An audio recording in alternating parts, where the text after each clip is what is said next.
Are we dissecting every story we hear, or are we just believing whatever people say? Let's talk about it.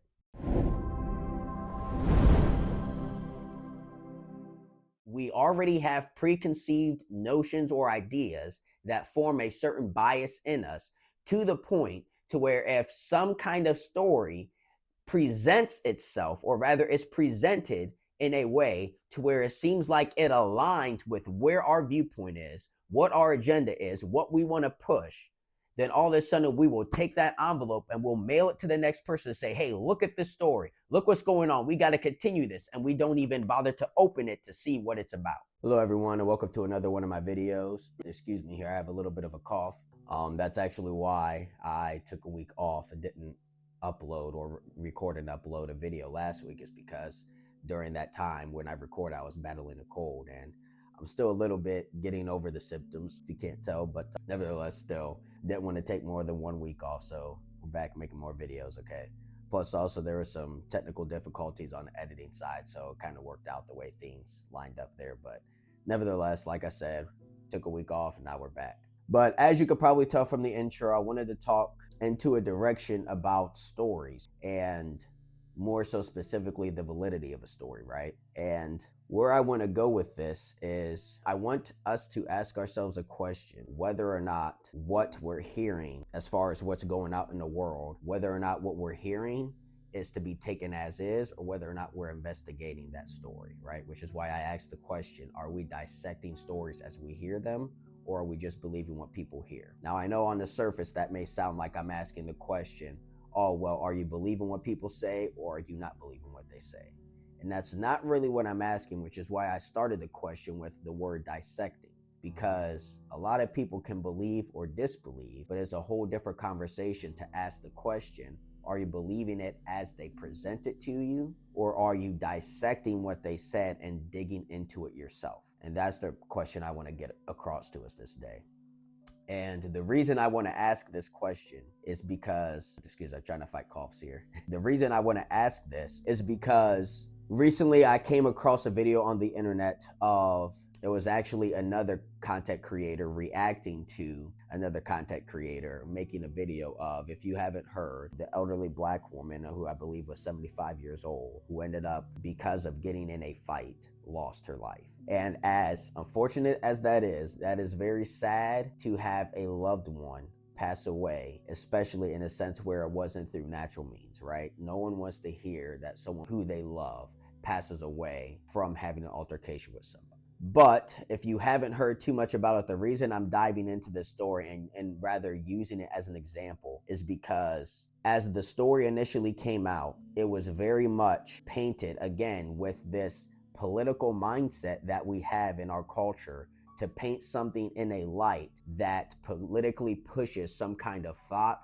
some kind of emotion, or some kind of radicalization that assists or aligns with our agenda. And not necessarily that things promote a large scheme political influences, right? As such as like being with someone running in an election or so forth, but there's still the groundwork of things going on in the background in these more settled type of conversations. Even though this isn't a settled type of conversation, it's still an ordeal that someone lost their life. But you see what I'm saying? It's not necessarily political in a sense of dealing with candidates, but nevertheless, it still has that political mindset. And that's because in the situation that happened, again, if you haven't heard about the story, the initial telling of this case, what happened, I don't know if any news channels portrayed it, but I know a lot of social media content creators portrayed it this way, and the news even had to address that what was initially portrayed is not actually what really happened. Now, that's quite the thing for the news to come out and say this story has been blown out of proportion, right? But nevertheless, the story was still blown out of proportion. And so with that being said, to give a little context here, I'll put up this picture here. So it was for the grandmother, Anita Grayson. And as you can see, this is a picture someone created where I know it's kind of hard to read the text. You can zoom in if you want to. But the notion that went around people making pictures of flyers like this. Now, this actually was a flyer. I cut off the information because I'm not trying to advertise someone else's event, obviously.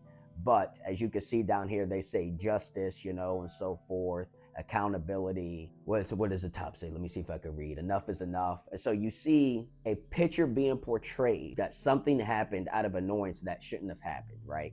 And it's portraying some kind of victim mindset, that Anita Grayson was some kind of victim that received something that was unneeded, something unasked for, something undesired, and that this is some kind of last straw. We need justice. If you look closely, you can see the fist rising next to justice that usually is associated with Black Lives Matter, which, if you remember one of my past videos, I kind of talked about that.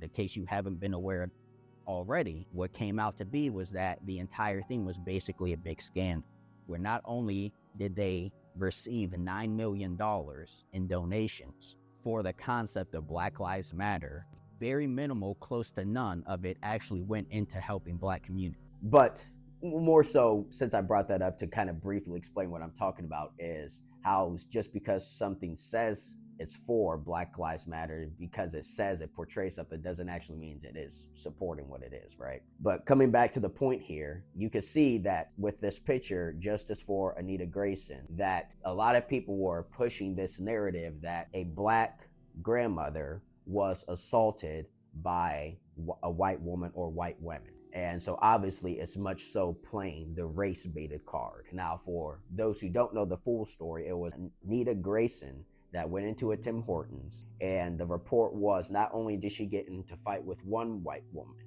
but that there was a group of white women that jumped her, assaulted her together, and because of this, she lost her life. And so with that being said, I'm gonna go ahead and pull up this picture here. Now, I apologize for the graininess of this video, and I know it's kind of tall on me here, but I had to get this screenshot. Again, I captured this picture from someone else who was reacting to it. So the picture was already small, and I'm not trying to, again, promote someone else's content. So I just took this picture for what it was. And I tried to look for the video myself. Maybe she deleted the video because after the truth came out, it kind of disproved her point, right? So needless to say, for whatever reason, I could not find the video. But that being aside, this woman made a point that rage baited and was saying basically the claim that this was an assault on an elderly Black woman, that not only did it lead to a Black woman losing her life because of a white woman, but she said it was a group of people that assaulted the woman. And she also said that the police came and did nothing about it. And that she even went further to say if this was a white woman that died in this scenario, then it would have been a whole different story, you know, and police would have actually did something, whatever. And as you can see, she's not Black herself, she's white. But again, a lot of people play this, oh, I'm on your side victim card, you know, riling up the emotions to make themselves seem as if there's some kind of hero or something. But you need a bad guy in order to be a hero. But again, a lot of this comes from skewing ideas, right? And if you can't tell, you know, I'll go ahead and bring this picture up too. So this is the comment section that was associated with the video that that woman created. So as you can see here from the comments, one person said they want a race war, they're about to get it. Another comment says she was beat to death by a few white employees. The last one says family need, probably should have been an S there, family needs to show up and show out. So this comment is literally saying the family needs to show up and get revenge and beat them up or do something worse for what happened to the grandmother. So you literally see people emotionally trying to provoke someone to war, all because of something that's painted as a race war. It's exactly what they said. Lo and behold, the news comes out. The news reports on this, investigates, and finds out what happened. And it comes to find out that when you actually watch the video of what happened, that Anita Grayson came into the restaurant already upset because of something that happened with her order. And instead of conversating with the employees, trying to express her problem, she gets in their faces and causes problems. And there was a store lead that came out in defense of her employees and was trying to get in between the employee serving and Anita Grayson to try and cause separation. But in the act of coming in between them to try and cause separation, and maybe the employee even like touched her to like, please back away, Anita Grayson forcefully pushed the lead back in an aggressive way, initiating a fight. And I believe, I forget what happened. She did something to, I think aside from that, to start the fight. But regardless, it came to a point to where the store lead starts wailing her arms trying to defend herself, and instead of stepping away or doing anything that would have led things into a more reasonable route, Anita Grayson then decided to take that store employee and throw her to the ground with herself so they could start fighting.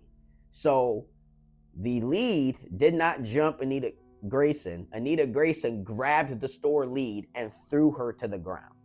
Again, this is all on surveillance video. And then while they're on the ground, kind of out of the scope of the video, it's kind of hard to see. So that at that point, it's based off of witness testimonies who there and saw the whole thing and reported it to the police and so forth. That then, at some point, Anita Grayson has such a strong hold on the lead store lead's hair, she couldn't get out of it, to where no, the other employees did not jump her. They came over to try and get her hair out of her hand to try and get her free. They didn't jump into the fight. They tried to get her to let go of her hair. And unfortunately, they couldn't get her completely out of her grasp, and a chunk of the store lead's hair was pulled out.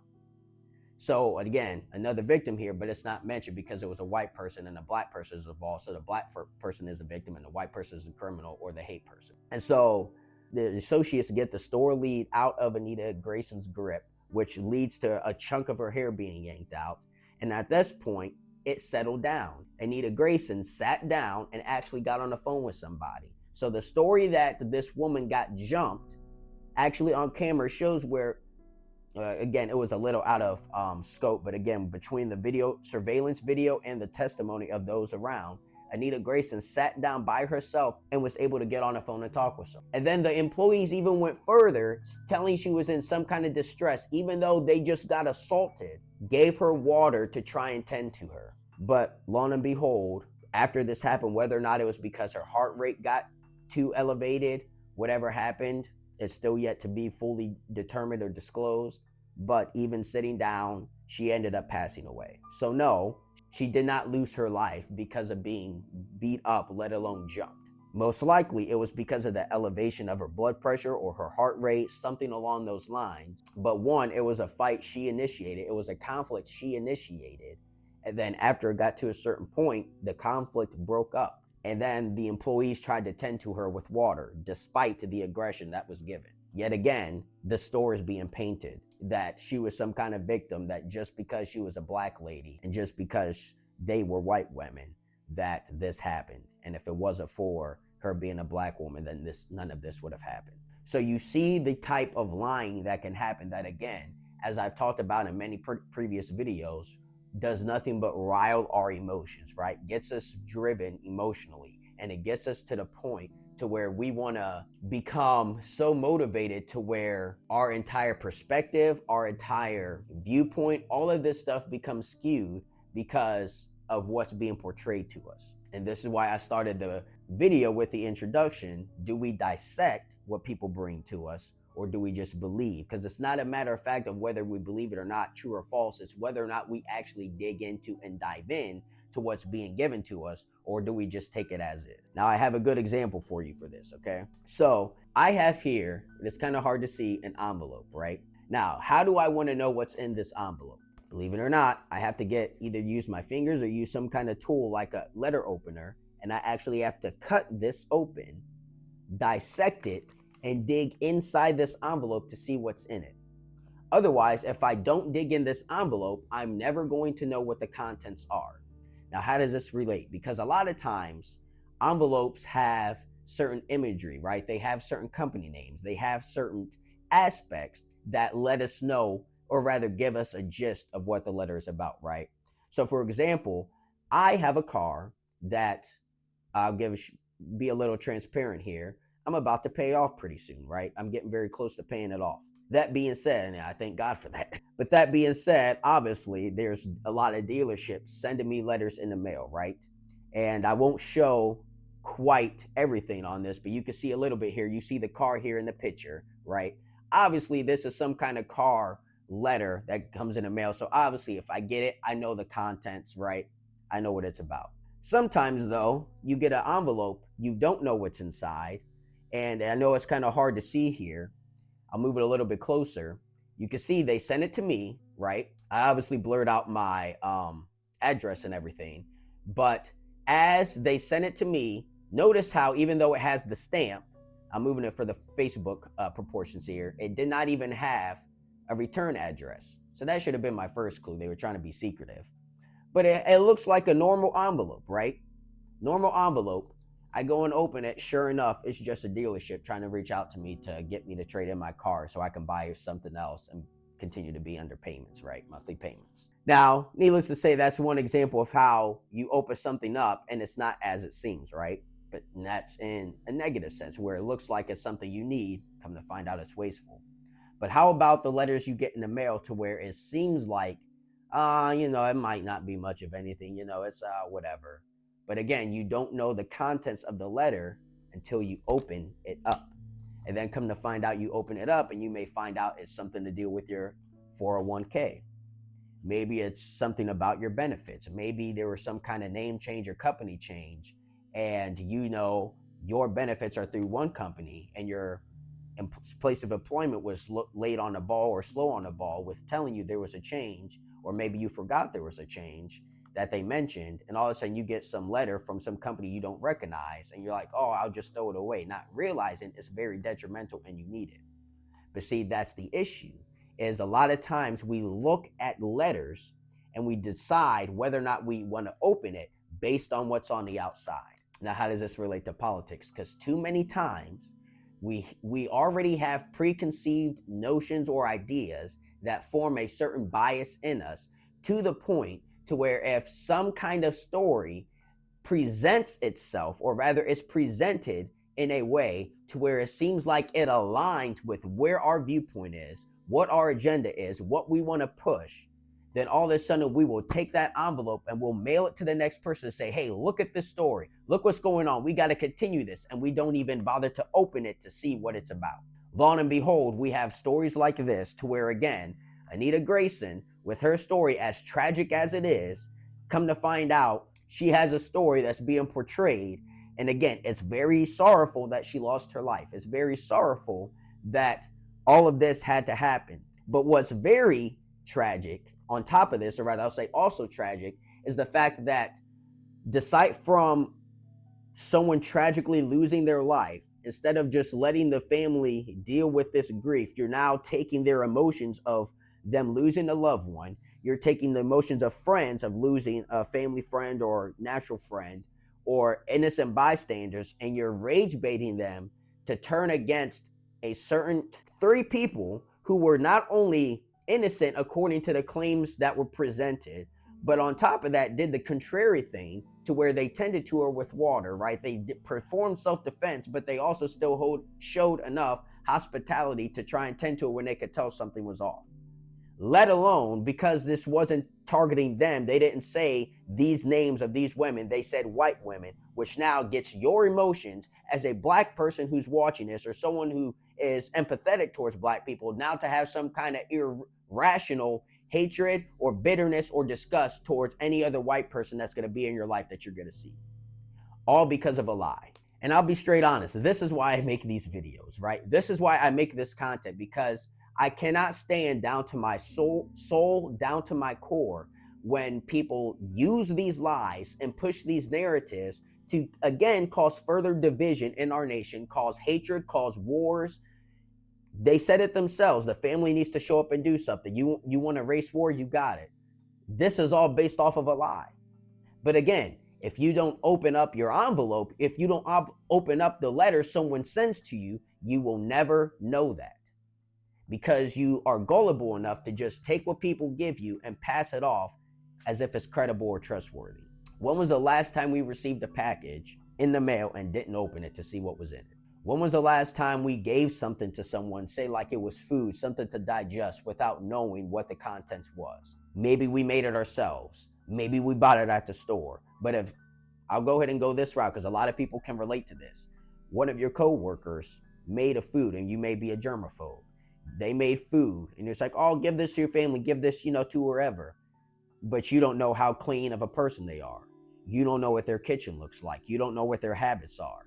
You yourself probably wouldn't want to eat what they have until you confirm how they are, let alone pass it to someone else. Yet in our soul, we read and consume this stuff and partake it to the point to where it changes and molds how our perceptions are, how our hearts are, and how we view and treat people without dissecting and getting into what stories we're reading.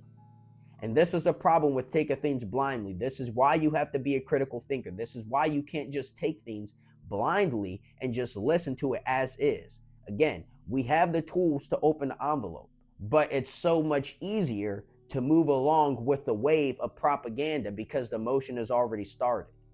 Just as the saying goes, the nail that sticks out gets hammered. Which is easier, riding with the wave or being a person to stop the wave? But let's turn it the other way. Instead of talking about what's easier or what's harder, because that's lazy, look at this example with this woman again who made this video. Again, the video may still be out there. Maybe I just didn't dig deep enough to find it. But again, I couldn't find it. Did she take her video down? Because now almost every news story, every news channel is painting what is actually the truth, which is making her video look as if it's 0% credible. Which in that sense, if you claim yourself to any kind of integral truth speaker or news broadcaster, reactor, whatever you want to classify yourself as, brings some sort of humiliation to your reputation as a content creator and to the content you promote. So again, I'm not saying this to tear anyone down. I'm not saying this to tear her down. But what I'm saying is we need to open our eyes to this concept, right? This is a very clear to see example of how dangerous gullibleness can be because we're rage baited, because we're politics baited, because we're race baited, right? We shouldn't just receive things just because we see what is on the outside and we presume, or rather assume, what's on the inside and just pass it off, not realizing what's actually on the inside.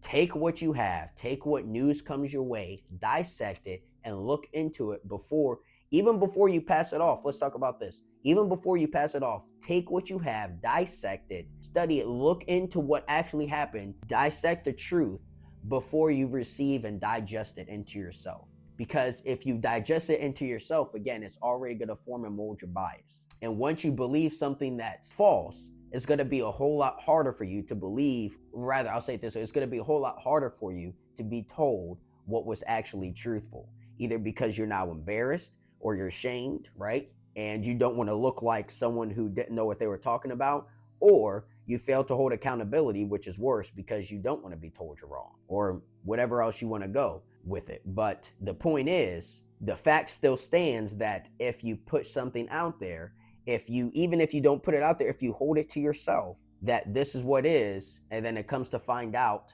that it's not the case, you still feel a sense of inner shame or inner embarrassment. But we shouldn't be so quick to stand on something that's loose and something that gives away. But if you want to get biblical, the Bible talks about this very clearly. The Bible says that a house built on a rock will stand and not break or collapse or fall when the storm comes. But a house that's built on sand, when the storm comes, it's not going to stand, right?